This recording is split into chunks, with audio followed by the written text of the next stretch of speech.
Bienvenue. Suite à la partie précédente, je vais traiter dans cette partie euh, la nomenclature des composés organiques. Je commence par les alcools, dont la formule générale s'écrit sous forme CnH2n plus 1 OH. Et on va rappeler bien sûr les classes d'alcool. Les classes d'alcool. Alors, on classe les alcools selon le carbone qui porte le groupement OH. Alors, le carbone qui porte le groupement OH est appelé carbone fonctionnel. Le carbone fonctionnel. Alors, ce carbone fonctionnel, soit il va porter un seul atome de carbone, les autres ce sont des hydrogènes. Donc, on ne va pas s'intéresser à la suite de la chaîne.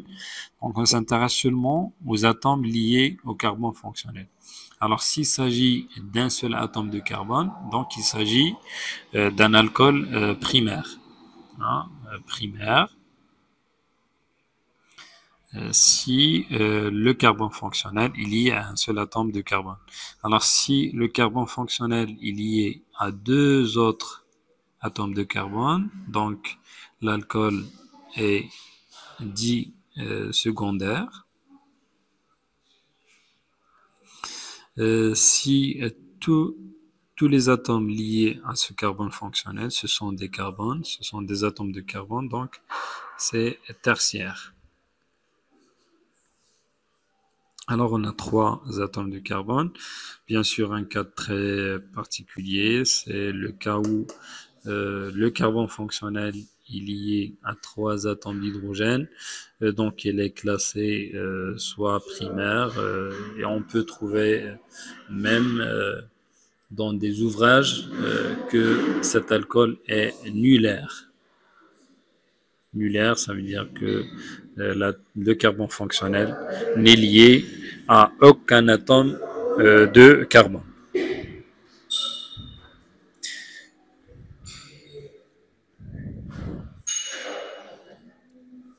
Alors, maintenant, on passe à la nomenclature des alcools.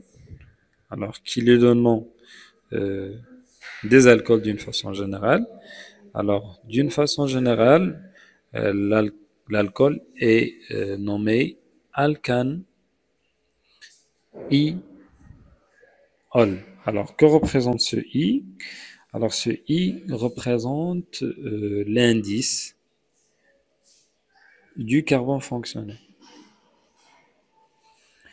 Ou bien, voilà, du carbone fonctionnel. Ou bien, bien sûr, le numéro du carbone fonctionnel. Voilà, du numéro du carbone fonctionnel, c'est-à-dire l'emplacement de ce carbone qui porte le groupement OH. Alors, je vous donne un exemple. Si je prends l'alcool de plus petite taille, c'est l'alcool où on a un seul atome de carbone et que des atomes d'hydrogène, c'est-à-dire euh, la molécule CH3OH. Si je veux donner la formule semi-développée, alors quel est le nom de cette molécule? C'est le nom de l'alcane correspondant. Alors, si c'était un alcane, c'est le méthane, parce que l'alcane qui contient un seul atome de carbone, c'est le méthane. Et je donne l'indice ou bien la position du carbone fonctionnel. Donc ici, on doit donner normalement le 1-ol parce que le carbone qui porte le groupement H est classé numéro 1.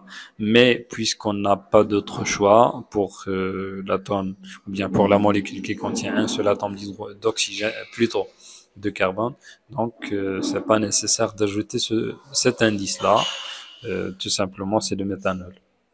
Mais dans certains cas, si je prends par exemple CH3, je prends le CH et je prends le CH, par exemple le CH, CH3, si je prends ce carbone-là lié à OH, ce carbone-là lié à C2H5, celui-là lié à CH3.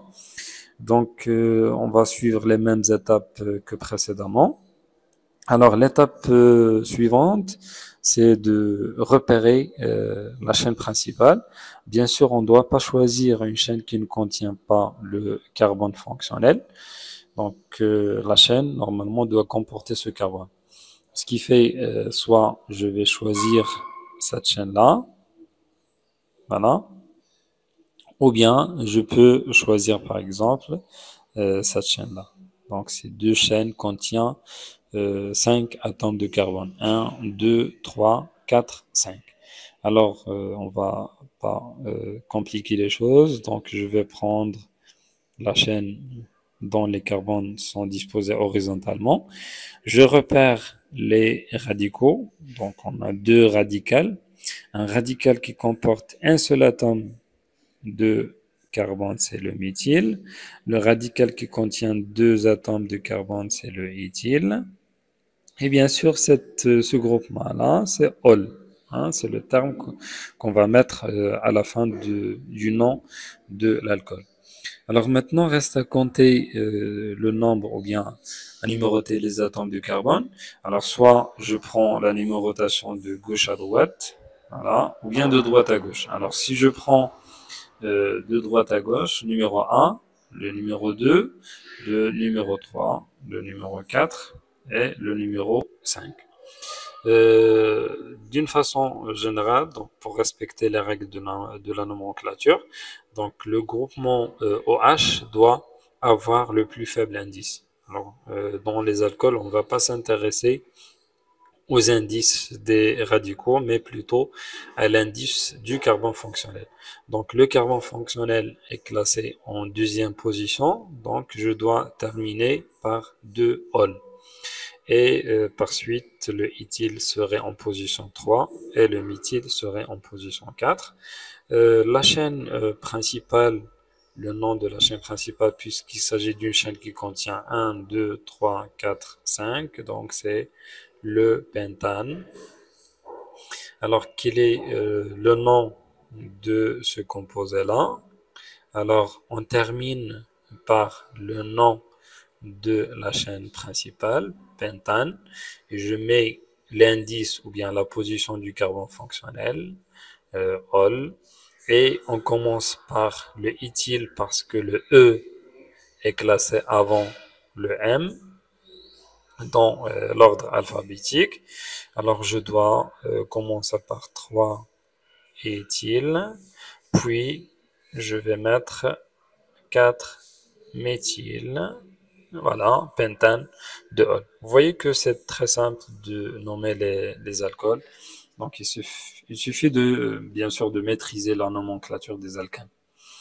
Alors dans la partie suivante, je vais traiter la nomenclature des acides carboxyliques, puis les anhydrides d'acide.